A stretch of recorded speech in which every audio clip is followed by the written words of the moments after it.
Olá! A dica de leitura de hoje é o livro Crônicas Douradas, Dramas, Conquistas e Mitos do Esporte, do escritor Lúcio Humberto Sareta, que está aqui comigo para falar mais sobre o livro. Tudo bem, Lúcio? Tudo ótimo. Lúcio, para iniciar nossa entrevista, gostaria que tu me contasse um pouco, então, o que fala o livro Crônicas Douradas. O livro é uma coletânea de crônicas, né? Textos curtos, digamos assim, né?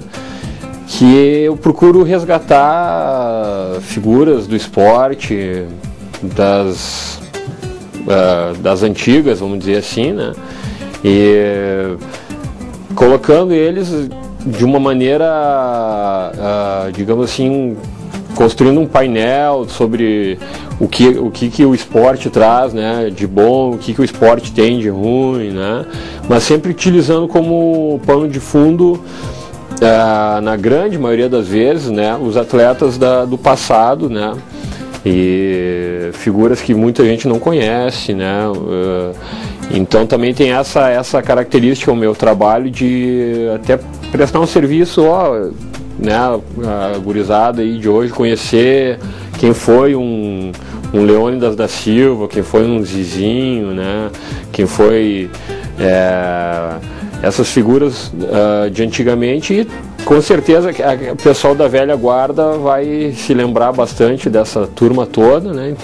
E o livro, então, é sobre crônicas esportivas.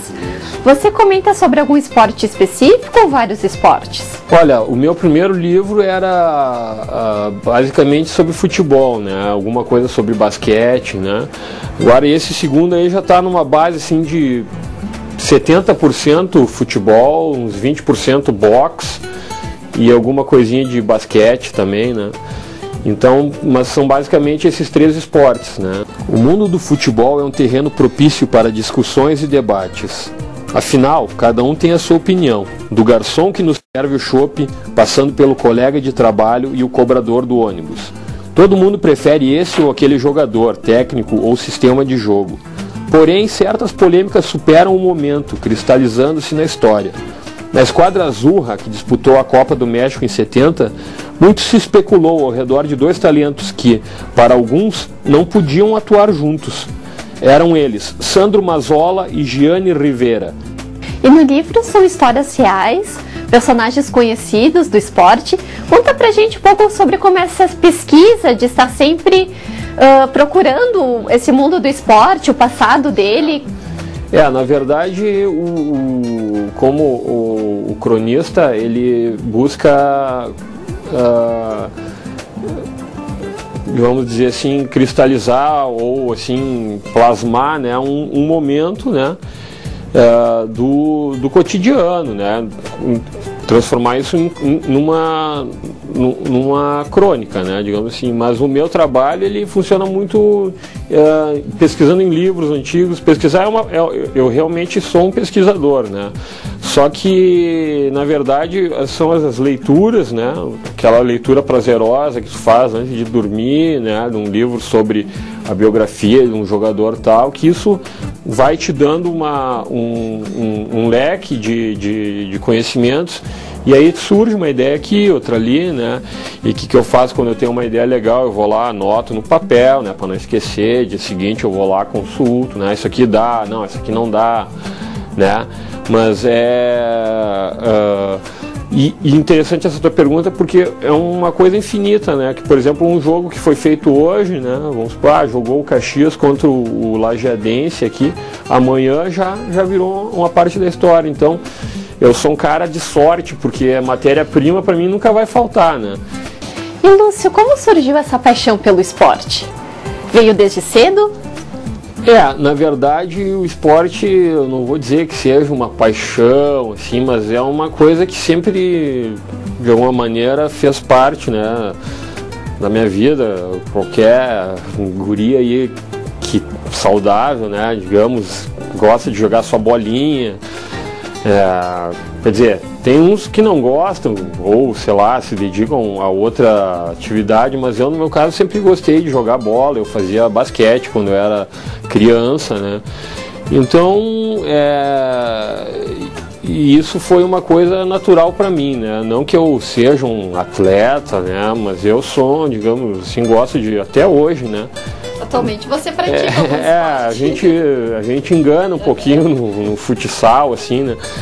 Mas e aí que está uma das coisas bacanas do esporte, né? Que eu tento colocar no papel é a questão da integração, né? Que o esporte, ele é além de ser digamos assim, uma fonte de inclusão social, né? Que pode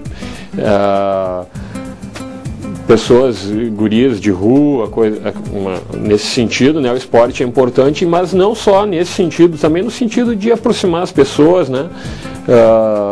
Tu cria amizades, né? Esse, pelo menos, deveria ser o objetivo do esporte, né? Como disse uma vez o nosso barão, né, de Coubertin, que idealizou as Olimpíadas modernas, né? O que importa é competir, né? Ainda que hoje em dia a gente saiba que se tu não ganha, né, até num joguinho aí, uma pelada de fim de semana, o pessoal às vezes se exalta um pouco, mas também isso faz parte da natureza humana. E isso que é interessante, porque o esporte ele revela a natureza das pessoas, entendeu? Num jogo de futebol tu vai ver, vai ter aquele cara mais aceso, vai ter o outro que é mais, entendeu, mais joga com inteligência. Então o esporte tem toda essa qualidade de poder revelar as pessoas e poder integrar as pessoas, né? E o que dizer da famigerada controvérsia no Internacional do fim da década de 60, que opôs Braulio, o Garoto de Ouro, e Sérgio Galocha? Nos botequins da Rua da Praia surgiram duas correntes, como se Braulio e Sérgio fossem candidatos a presidente. São 40 crônicas publicadas neste livro. Como foi a produção dele? Tu demorou muito tempo para finalizá-lo? Como é que foi esse processo? Bom, a gente vai escrevendo, né? E a partir do momento que tu tem uma quantidade razoável de crônicas, né? Tu busca editar um livro, né? No caso, já dizia Mário Quintana, né? Que que tu produz, publica, sei lá, 30%, né? Mas eu não sou, digamos assim, por enquanto, ou um escritor, não sou nenhum Jacques Kerouac, que escrevia madrugadas adentro, produzia loucamente, né? Eu tenho uma quantidade de crônicas que eu vou produzindo, né? E vou guardando, e quando chega um número X de crônicas que possam ser aproveitadas e que eu julgue que são qualificadas para colocar num livro, eu reúno elas e, no caso específico desse livro, né, são essas aqui que vão estar no livro, tu entende? Claro que eu posso tirar, porque essa é uma vantagem, uma característica do cronista, né? Porque tu pode começar a ler o livro de trás para frente, tu pode ler uma crônica aqui, outra lá, que não vai interferir, né, no resultado final.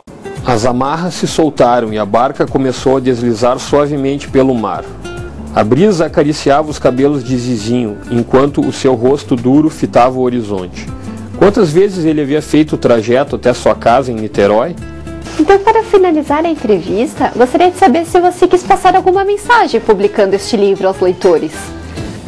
Na verdade, né, o papel do artista é tentar transformar as pessoas, né? E eu não sou diferente, eu acho que tu falaste se eu procuro deixar alguma mensagem, né? Eu acredito que sim, porque de nada adianta eu estar colocando as minhas impressões ou o que eu quero escrever, o que eu gosto de escrever, se eu não tentar atingir, né, e mudar, quem sabe, a pessoa para melhor, né? E são essas próprias questões do esporte, né, que eu coloquei, a superação, isso aí está no livro direto, ainda que seja aquela coisa do historiador também, né? É através da história que tu encontra grandes exemplos, né? Os grandes... Por que essas figuras são mitos até hoje, né? Porque de alguma maneira se destacaram, de alguma maneira triunfaram na vida, né? Então, ok, Lúcio, muito obrigada pela sua participação aqui no Dica de Leitura. Muito obrigado, eu que agradeço. Espero que gostem do livro. A barca era sua amiga e proporcionava momentos de conforto, alívio para as armadilhas da vida e do seu ofício de jogador de futebol. Em que pese o fato de ser um ídolo, tantos dissabores ele vivera, e os bancos de madeira da barca eram testemunhas da sua tristeza, das suas mágoas. Débora, a dica de leitura foi essa, o livro Crônicas Douradas, Dramas, Conquistas e Mitos do Esporte, do escritor Lúcio Humberto Sareta. Até a próxima!